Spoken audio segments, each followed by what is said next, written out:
ମୋର ପ୍ରିୟ ସାଥୀମାନେ, ନମସ୍କାର ବନ୍ଧୁମାନେ। ଆମର ଏହି ବିଶେଷ ଜ୍ୟୋତିଷୀୟ ପରିବାରକୁ ଆପଣମାନଙ୍କୁ ସ୍ୱାଗତ। କେତେବେଳେ କେତେବେଳେ ମଣିଷ ନିଜର ଜୀବନରେ ଏତେ ସଂଘର୍ଷ କରିସାରିଥାଏ ଯେ ତାହାର ମନ ହୁଏ ବୋଧହୁଏ ଏବେ କୌଣସି ଚମତ୍କାର ହିଁ ସବୁକିଛି ବଦଳାଇ ଦେଇପାରେ। କିନ୍ତୁ ଜ୍ୟୋତିଷଶାସ୍ତ୍ର ଆମକୁ ଏହି ଶିକ୍ଷା ଦିଏ ଯେ ସମୟ ସବୁବେଳେ ଗୋଟିଏ ଭଳି ରହେ ନାହିଁ। ଗ୍ରହମାନଙ୍କର ଚାଲ ବଦଳେ, ପରିସ୍ଥିତି ବଦଳେ ଏବଂ ମଣିଷର ଭାଗ୍ୟରେ ମଧ୍ୟ ନୂତନ ସୁଯୋଗ ଆସିପାରେ। ଆଜିର ଏହି ଭିଡ଼ିଓଟି ବିଶେଷ କରି ସେହି ଲୋକମାନଙ୍କ ପାଇଁ ଯେଉଁମାନେ ଦୀର୍ଘ ସମୟ ଧରି ଆର୍ଥିକ ସମସ୍ୟାର ସମ୍ମୁଖୀନ ହେଉଛନ୍ତି ଏବଂ ନିଜ ଜୀବନରେ କୌଣସି ବଡ଼ ଆଶ୍ୱସ୍ତିର ଅପେକ୍ଷା କରି ରହିଛନ୍ତି। ତେଣୁ ଭିଡ଼ିଓଟିକୁ ଶେଷ ପର୍ଯ୍ୟନ୍ତ ନିଶ୍ଚୟ ଦେଖନ୍ତୁ, କାରଣ ଆଜି ଆମେ ଧନ ସହିତ ଜଡ଼ିତ ଗ୍ରହମାନଙ୍କର ପ୍ରଭାବ, ଅଟକି ରହିଥିବା କାମ ଏବଂ ସେହି ଦୁଇଟି ଗୁରୁତ୍ୱପୂର୍ଣ୍ଣ କଥା ବିଷୟରେ ଆଲୋଚନା କରିବୁ ଯାହାକୁ ଆପଣ ସବୁବେଳେ ଧ୍ୟାନରେ ରଖିବା ଉଚିତ। ଏଠାରୁ ମୁଁ ଦୁଇଟି ଗୁରୁତ୍ୱପୂର୍ଣ୍ଣ କଥା କହିବି, ଏହାକୁ ଆଦୌ ମଜାକ ବୋଲି ଭାବନ୍ତୁ ନାହିଁ, ବରଂ ଧ୍ୟାନ ଦେଇ ଶୁଣନ୍ତୁ।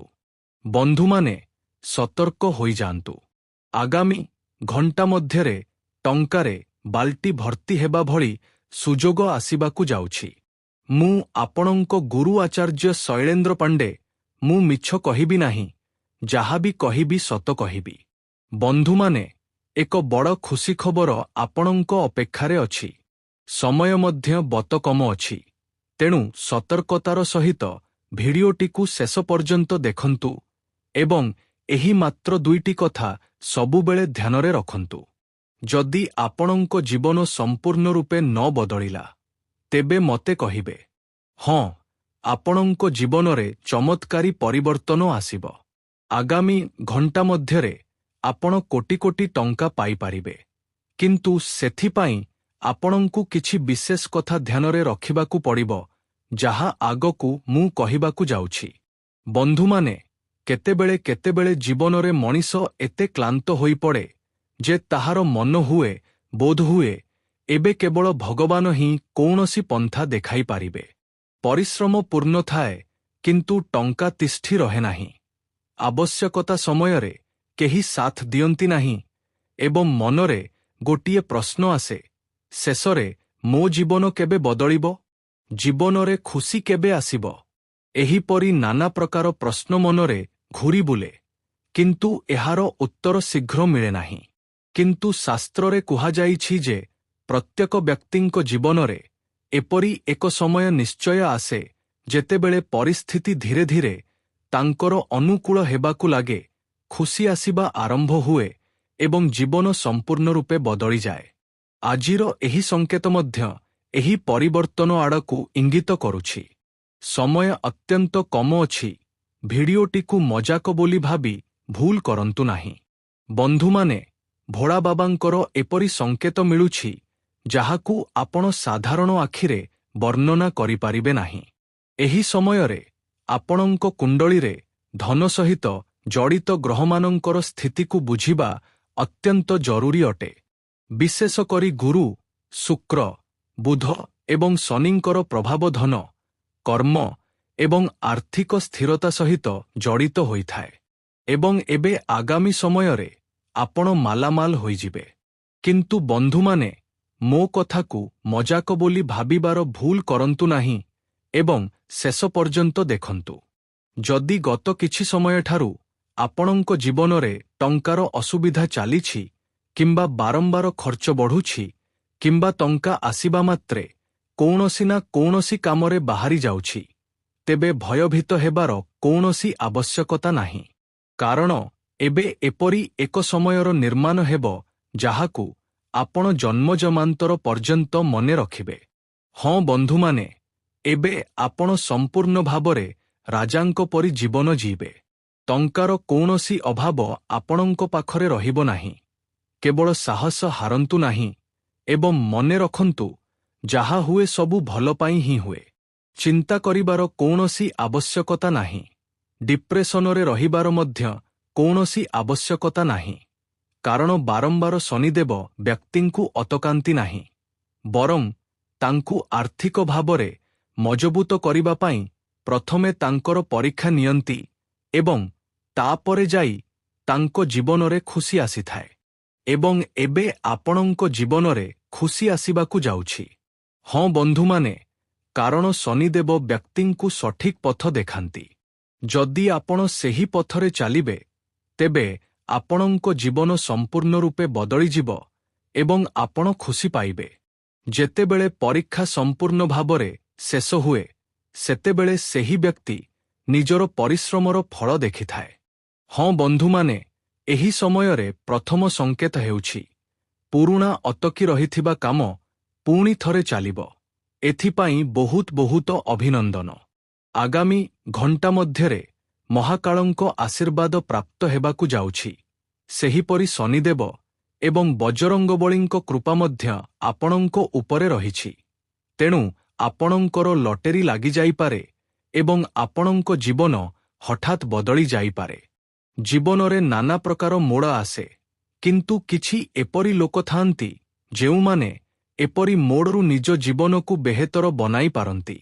ନଚେତ୍ ବହୁତ ଏପରି ଲୋକ ଦେଖିବାକୁ ମିଳିପାରିବେ ଯେଉଁମାନେ କେବଳ ଅସୁବିଧା ଭିତରେ ଜୀବନ ଜିଇଥାନ୍ତି।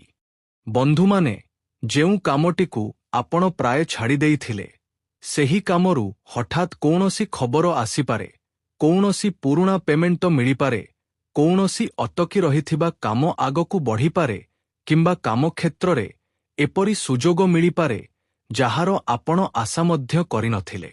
ବନ୍ଧୁମାନେ, ମୁଁ ମାନୁଛି ଯେ ଆପଣଙ୍କୁ ପରିଶ୍ରମ କରିବାକୁ ପଡ଼େ, କିନ୍ତୁ ଭଗବାନ ତଥାପି ପରୀକ୍ଷା ବହୁତ ନିଅନ୍ତି ଏବଂ ତାପରେ ଯାଇ ଆପଣଙ୍କୁ ସଫଳତା ଦିଅନ୍ତି, ଯାହାପରେ ଆପଣ ନିଜ ଜୀବନକୁ ରାଜାଙ୍କ ପରି ଜିଇଥାନ୍ତି।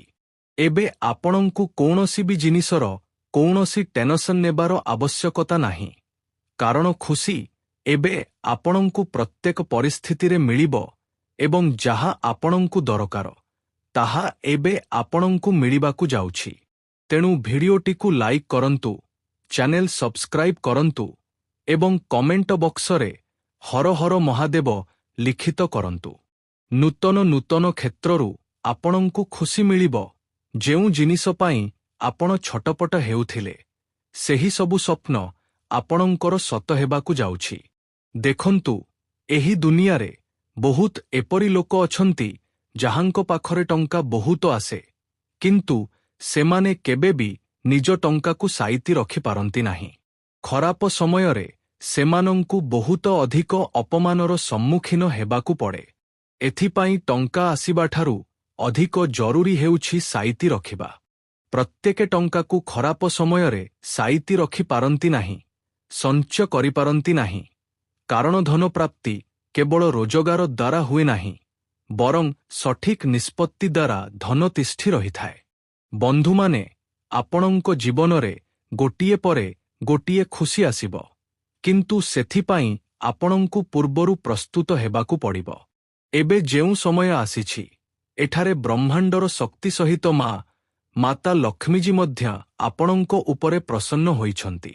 ଦେଖନ୍ତୁ, ଭଗବାନ ଆପଣଙ୍କୁ ବହୁତ ଶିକ୍ଷା ଦେଇଛନ୍ତି।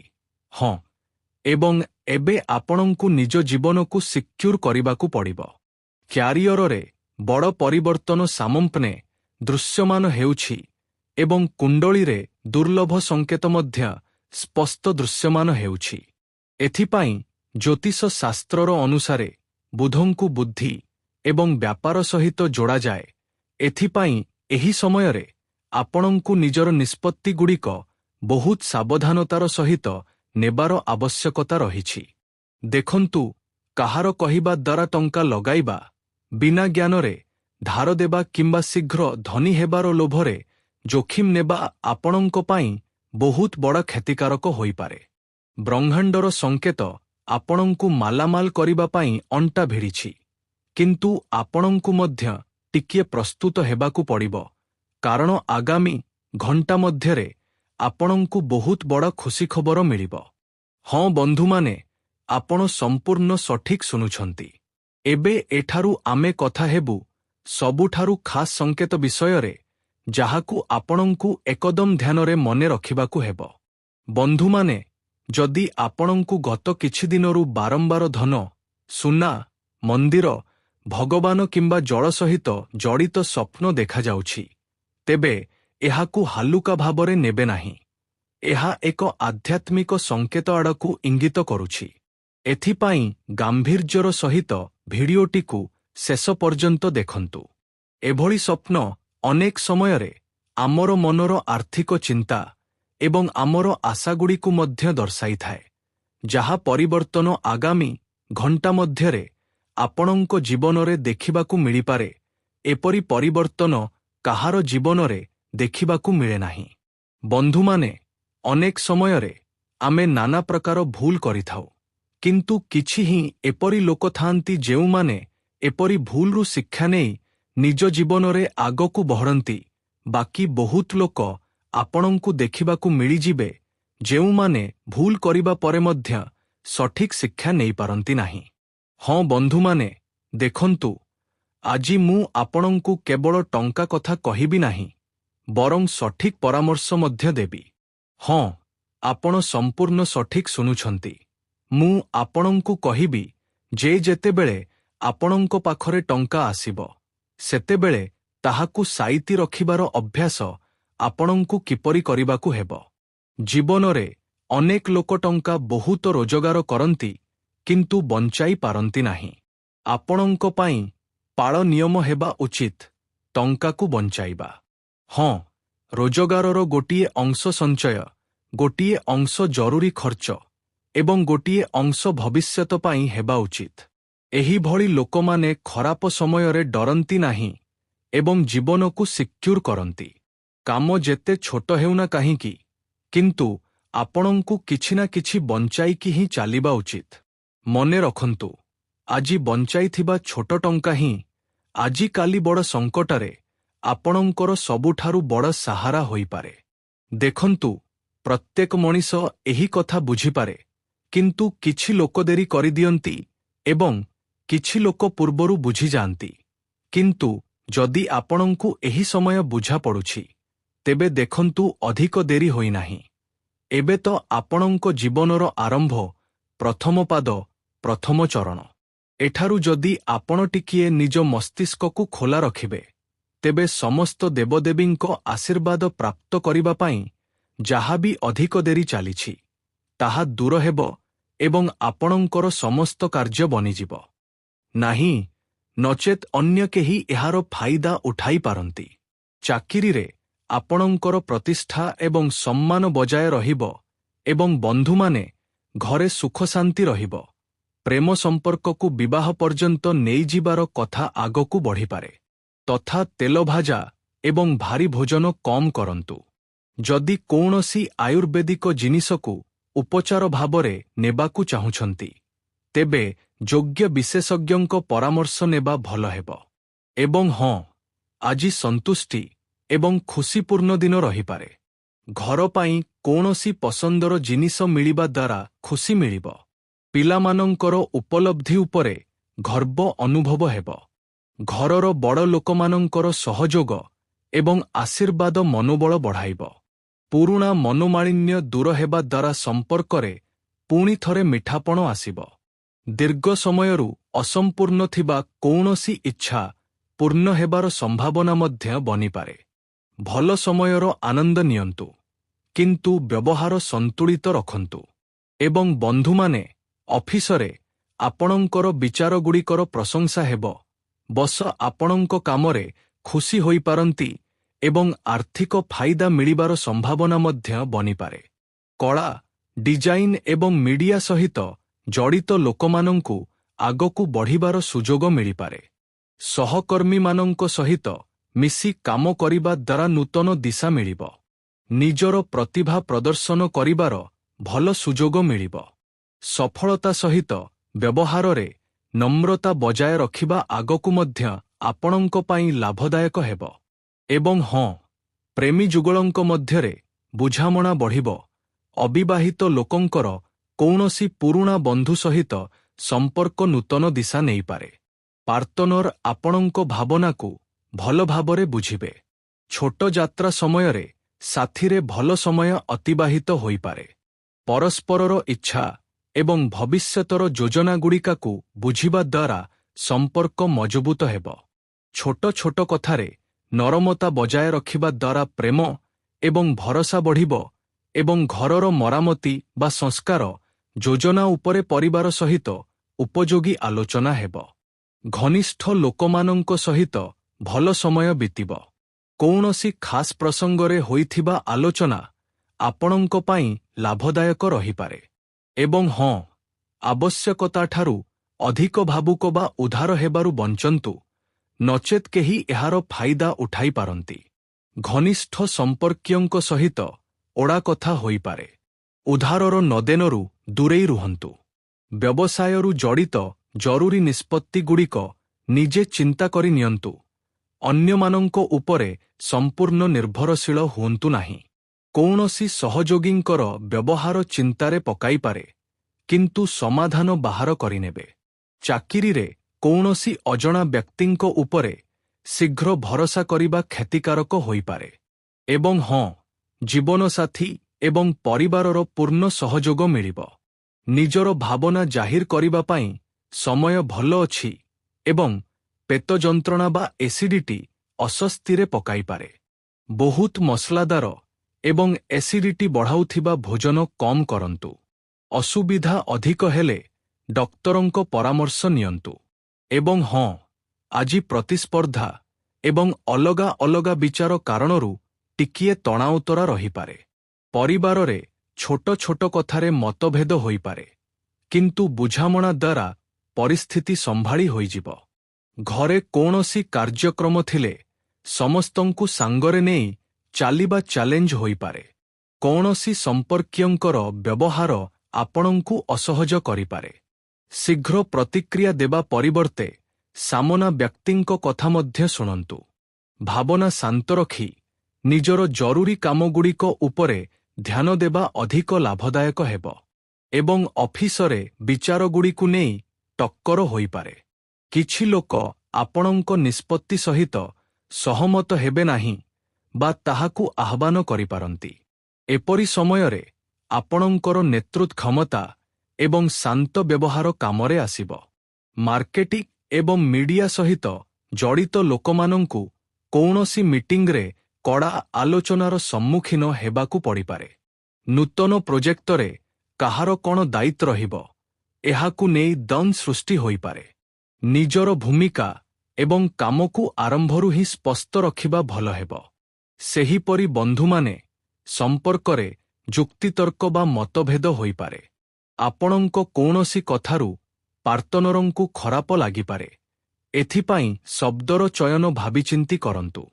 ସ୍ୱାମୀ ସ୍ତ୍ରୀଙ୍କ ମଧ୍ୟରେ ଛୋଟ ଛୋଟ କଥାକୁ ବଢ଼ିବାକୁ ଦିଅନ୍ତୁ ନାହିଁ। ପରସ୍ପରର କଥା ଶୁଣିବା ଦ୍ୱାରା ବିବାଦ ଶୀଘ୍ର ଶାନ୍ତ ହୋଇପାରେ। ସମ୍ପର୍କରେ ଅହଙ୍କାର ଆଣିବା ଦ୍ୱାରା ଦୂରତା ବଢ଼ିବ। ପ୍ରେମ ବଜାୟ ରଖିବା ପାଇଁ ନିଜ କଥା କହିବା ସହିତ ସାମନା ବ୍ୟକ୍ତିଙ୍କ ଭାବନାକୁ ମଧ୍ୟ ବୁଝିବାକୁ ହେବ। ଏବଂ ହଁ, ଶରୀରକୁ ବିଶ୍ରାମର ଆବଶ୍ୟକତା ଅନୁଭବ ହେବ। କାନ୍ଧରେ ଯନ୍ତ୍ରଣା ବା ଟାଣି ହୋଇଯିବା ଭଳି ଅନୁଭବ ହୋଇପାରେ। ଟେନସନର ପ୍ରଭାବ ନିଦ ଉପରେ ପଡ଼ିପାରେ। ହାଲୁକା ଯୋଗ ବା ପ୍ରାଣାୟାମ କରିପାରିବେ। ଭୋଜନ ହାଲୁକା ଏବଂ ତାଜା ରଖନ୍ତୁ। ଯନ୍ତ୍ରଣା ବା ନିଦର ଅସୁବିଧା ଲଗାତାର ଲାଗି ରହିଲେ ଡକ୍ଟରଙ୍କ ପରାମର୍ଶ ନିଅନ୍ତୁ। ବନ୍ଧୁମାନେ, ମୁଁ ଆପଣଙ୍କୁ ଏହି ଭିଡିଓ ମାଧ୍ୟମରେ ସବୁକିଛି ବହୁତ ଭଲ ଭାବରେ ବୁଝାଇଛି ଏବଂ କହିଛି ମଧ୍ୟ। ଯଦି ଆପଣଙ୍କୁ ଆଜିର ଏହି ଭବିଷ୍ୟବାଣୀ ଟିକି ବି ପସନ୍ଦ ଆସିଥାଏ, ତେବେ ଭିଡିଓଟିକୁ ଲାଇକ୍ କରିବେ ଏବଂ କୌଣସି ଖାସ୍ ମଣିଷ ପାଖରେ ଆପଣ ସେୟାର ମଧ୍ୟ କରିପାରିବେ ଅଥବା କମେଣ୍ଟ ବକ୍ସରେ ଆପଣ ନିଜର ମତାମତ ଦେଇପାରିବେ। ଧନ୍ୟବାଦ।